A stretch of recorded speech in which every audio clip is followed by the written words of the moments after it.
Solo and simple. That's the way I like my war games in these days of pandemic of early 2021, when I cannot play with human opponents and I'm just so mentally exhausted at the end of every day that I can't even play something that is too complex, even a complicated solitaire war game that I would have easily enjoyed last year too much. So I've looked around and I picked up a couple of games that are easy to play, easy to learn, and I can play solitaire even though they're not necessarily designed for solitaire play. Arsuf Lionheart versus Saladin. It's a folio game by Decision Games and it fits that bill perfectly. It is not a solitaire game, but it doesn't have hidden information. It has randomness due to many die rolls.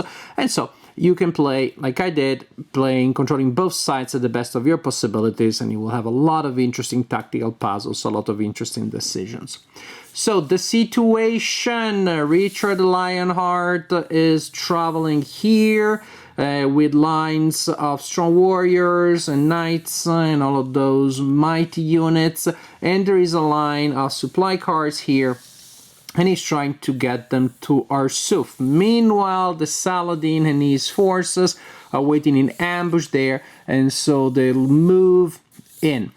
Different from other games in the system. Also, if you watched my previous video, there was a video about a game in the ancient battles. This is medieval battle system. They're very similar, a lot of overlapping rules with a couple of differences to account for different historical context. But here you don't have the disintegration or the demoralization rules, in case you're familiar with those.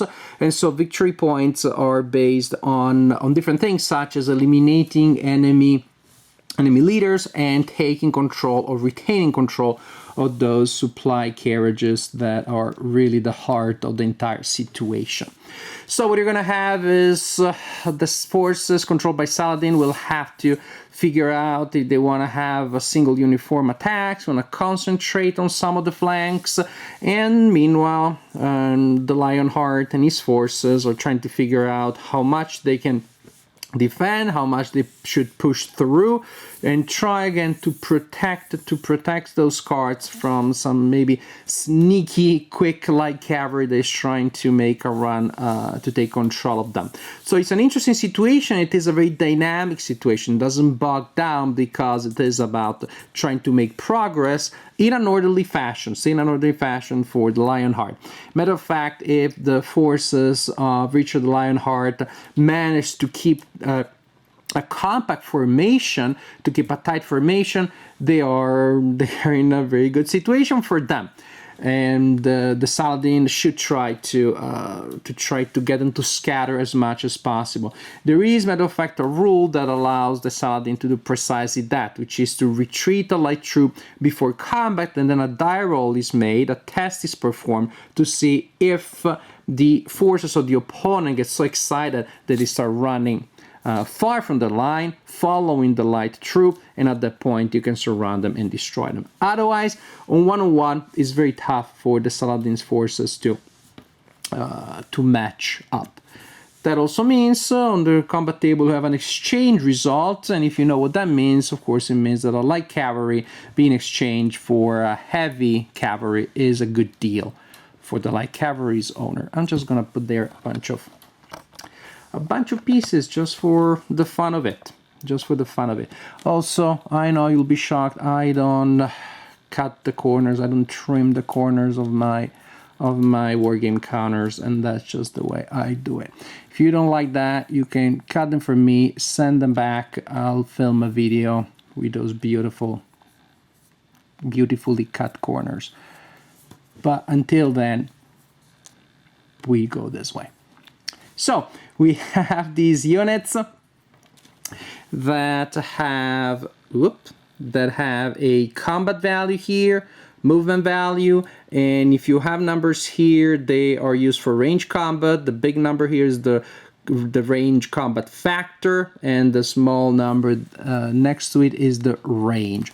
So for example, this unit here has a factor of 2 and a range of 1, so you can only fire against adjacent enemies.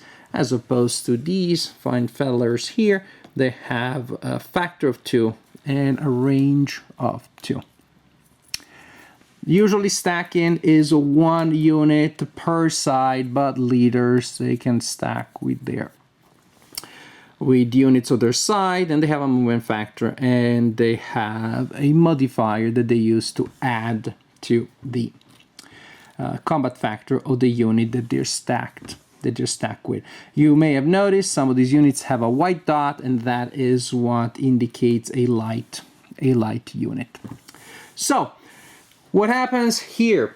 Players will alternate taking turns. The first player goes. The Saladin forces go first in this game. The first thing that you do in your turn is you take your movement phase, in which your units can move up to their full movement allowance.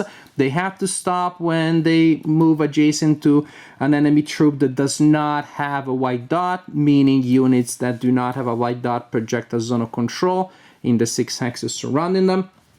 Other than that, nothing too special. Also, there are some terrain features on the map, but you're almost never going to use them. Most of the action is going to be neutral terrain, just like the one that you see here. There may be some times that you check in case, for example, the Crusaders try to make a push for the enemy camp, which will score them points. Then you may have to take that into account. Other than that, you don't have to worry too much about terrain. So movement, again, just move. That's the way it works, and stop when there are those zones of control. Then we have the archery phase, in which all units of the active player with an archery value can fire, and units of the non-active player that are adjacent to the enemy. And so, for example, even if this is the Saladin's troops' turn, that unit has an archery factor and is adjacent to an enemy, so they would get to fire. Resolving fire is very easy. Suppose that unit is firing at that one. You roll a 6-sided die. If you roll equal to or lower than the combat factor of the unit, then that's a hit, and the unit is reduced to its disorganized side. You flip it to the other side. As simple as that. Combat phase. Combat is mandatory. You have to attack units that are in zones of control, and you can kind of organize them so split them in different ways, as long as everybody that needs to attack will attack. So, for example, I can send these 3 people against that one, and then this one against that one. Now that doesn't work. That works. Well, as long as everybody attacks once and he's attacked once. So I can send these 3 against that one and that one against that one. So everybody's attacked once. Or these 2 against that one and these 2 against that one. As long as everybody is attacked, that needs to be attacked, is attacked exactly once. Once you have determined those attacks, you divide the total strength of the attackers by the strength of the opponent, turn that into a ratio. We go back to a classic combat result table, and I have 0 against 0 reasons not to like it, especially again when in times when I'm so mentally exhausted. Yes, combat table, I know that works, yay! So I don't have any complaints with this classic tool to resolve combat. Cross-reference the column that you're using representing the force ratio with the result of the die roll and apply the result. Attacker may take a loss, may retreat, defender may take a loss or retreat, or there may be an exchange, in which case both attacker and defender eliminate a unit, which again can be advantageous when you're using light units and you use them to take down maybe some really nasty, heavy cavalry. Then we have a phase where you can try to recover, so you roll dice to see if you're able to recover units that are disorganized, so they're on the reduced side. You roll a die, 5 or 6, a disorganized unit flips back to its organized side. Unless it is next to an enemy, then only on a roll of a 6 will that unit reorganize. And that's pretty much it. As you can see, it's very classic, very basic.